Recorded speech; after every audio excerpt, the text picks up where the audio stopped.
Hi, friends and all artists. My name is Cinthia, and welcome to Coffee with Poets. It is a nice coffee chat with our local writers, and today is a very special episode because we have a very special guest, Paula Macena.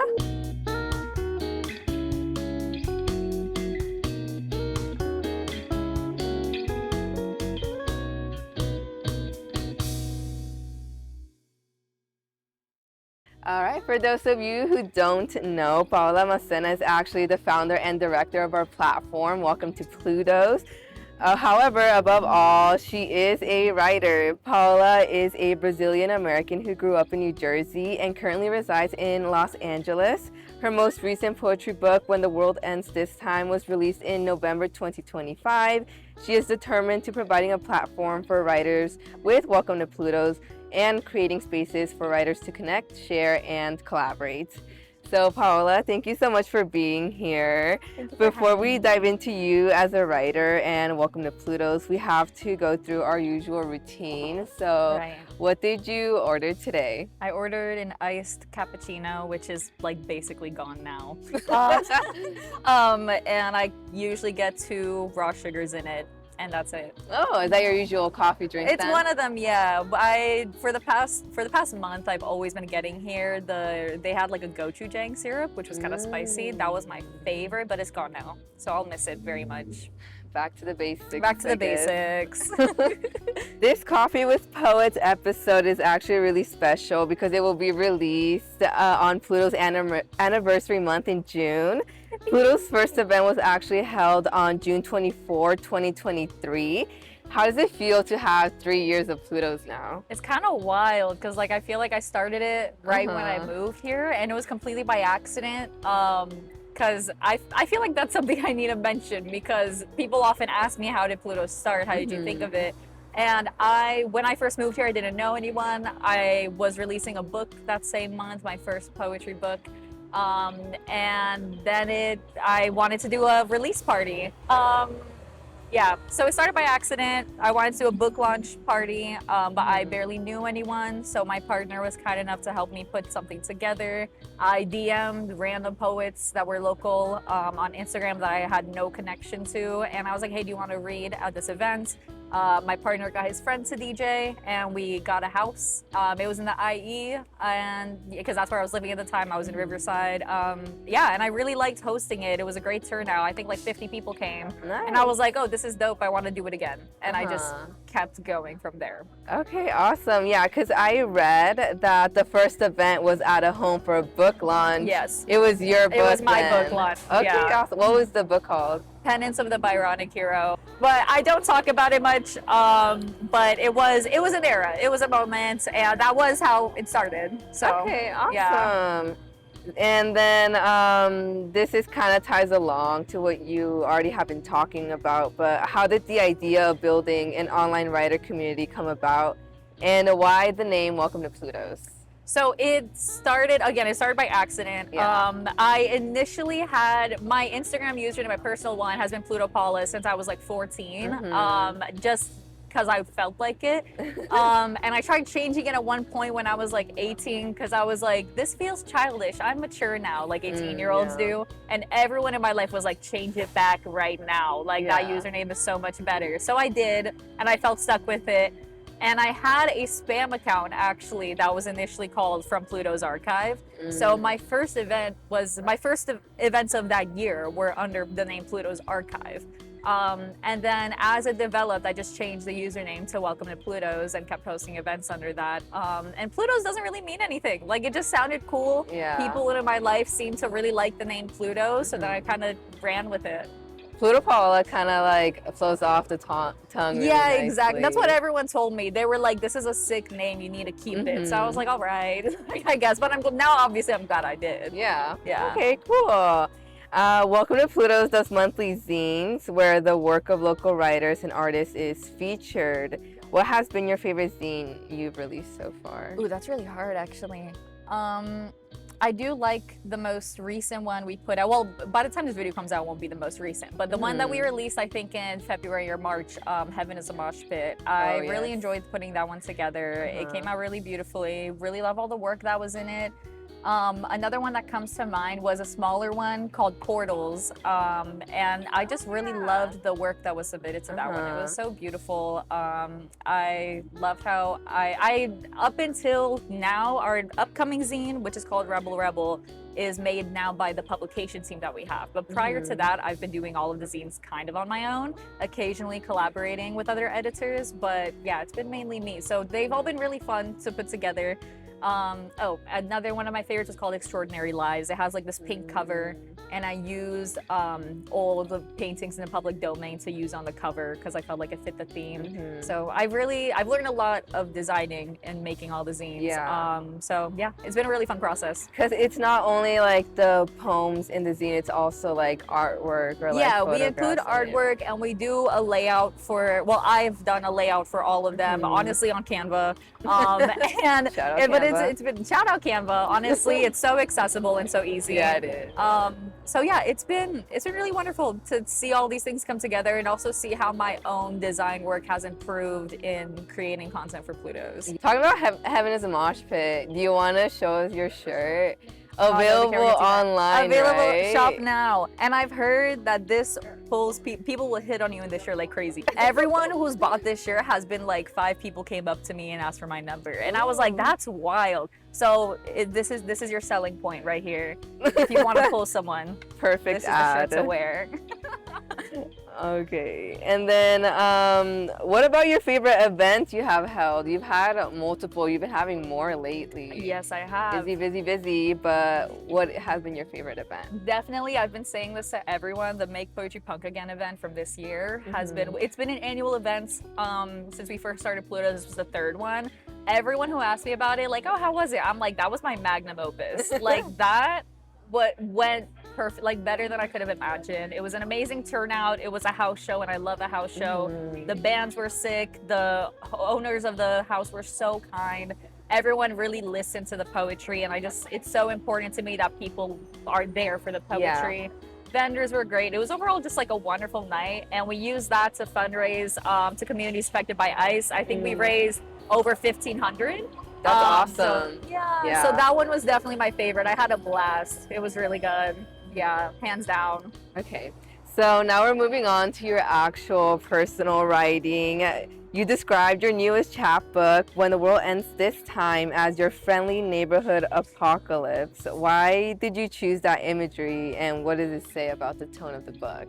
It felt very fitting, I think, for everything I was writing about, and I think for my own personal feelings these days, because I have felt like such a confliction with like the state of the world, and it makes me so sad, and I feel so depressed at just the world. But then in my own personal life, I'm like, wow, I have friends, I have community, I love my work. So it's these very like contradicting feelings in me. And so then I wanted to kind of write about like when the world feels like it's ending, which these days it really does, we need community more than ever. We need each other more than ever. So then that was kind of why I chose that theme, because the entire book is like, who would you run to when the world ends? Whose house would you go to? Like, would you go down the street? Would you stay home? Would you fly across the country?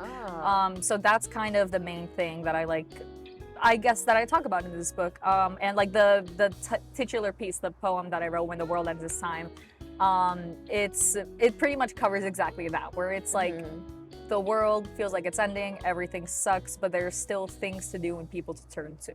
Okay, that's a really good message. Like, there's always a bright side in things. Right? Yeah, and I guess this book was your bright side. Like, it was your outlet. Literally, yeah, because I think that there are some things in the world that we don't have a bright side to. You know, like there's so many fucked up things going on that sometimes it's inevitable that things are gonna feel kind of miserable. But I think the bright side is that we can still lean on humanity. We still have our humanity, and like we gotta hold on to that as much as possible right now. Wait, I love that. That was like perfectly said. At the heart of this chapbook is the question of how we survive emotionally when everything feels like it's falling apart. So what is your personal answer to this question, or how did you explore it? Yeah, well, I think I again explored it mainly in themes of community and friendship and relationships, because I do think that that's the main thing that is always going to carry us through no matter what. we're social creatures. We need people. We need to depend on each other and have relationships that we feel comfortable depending on each other. Yeah. So that was kind of the main thing. Can you repeat the question? I lost my train of thought. Yeah.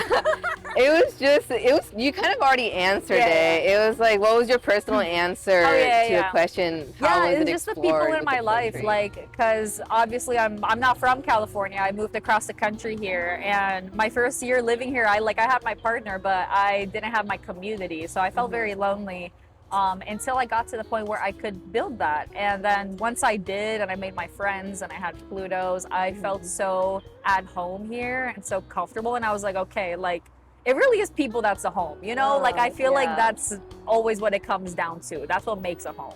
Okay, awesome. Will you read something from When the World Ends This Time so we can get a little glimpse into it?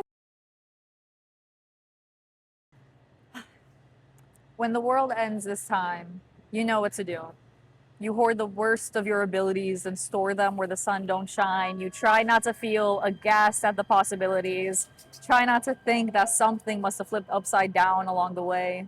When the world ends this time, your mom tells you nothing will happen, calls you a doomsdayer, your dad tells you to love people anyway, but the dead know nothing, speak nothing. So if your murderer spits on your grave, where will the love go now? When the world ends this time, your friend asks you to come over. She has a plane ride away, and you crave the comfort of her couch, the smell of smoke in her car. You want to watch her kiss on the dance floor, and the only act of rebellion you know you have that you are clinging to like a sinking ship. When the world ends this time, a group of boys play soccer in a gas station parking lot while smoking cigarettes. They kick it into the streets and run into traffic, and you wonder if they think of home. You wonder if they write poetry in their heads, wonder if there's anything your mind won't insist on turning into poetry. When the world ends this time, there will be no survivors to hear your confessions this time around. You know this. But look, some things still need tending. The flowers in your vase are wilting, so look, there are still things to do. When the world ends this time, you fly across the country into your friend's bed and you don't hold her hand, but you kiss her goodnight. You kiss her goodnight. Well, beautiful as always. Thank you so much for, being here, joining us on this special episode, and thank you for trusting Coffee with Poets with your vision and your story. You do incredible work for the writing community and for uplifting marginalized voices through everything you create. So you are truly such a star. Thank you so much. Before we wrap up, can you share what's next for Welcome to Pluto's and what people can look forward to in the future? So our Rebel zine will have just come out by the time this video airs. Our latest zine features a lot of really cool poets and artists, so check that out. We have our anniversary event on June 27. It's going to be a jazz and poetry night at Midnight Books in LA. We have our one-day writers retreat in July 19 at Junior High LA in Glendale. And a lot of other cool stuff, but those are the main upcoming ones. So keep an eye on our calendar and you'll see everything there. Yeah. Today is also a bit of a transitional video because it's my first time doing Coffee with Poets, but unfortunately it's Cynthia's last time. Yeah. She's gonna be leaving us to go out into the real world and get a big girl job, and we will miss her so much. This Coffee with Poets was Cynthia's brainchild when she started as an intern with Pluto's 2 years ago. And it finally came to fruition last fall. I love the idea ever since she brought it up, and it's been so wonderful to see it finally come to life, and I'm so glad we were able to finally do that before you leave. You will be seeing me doing interviews now moving forward, but we will miss Cinthia on our screens and having you around. It's been so good to have you, and I'm so grateful that you thought of this idea because I love it so much.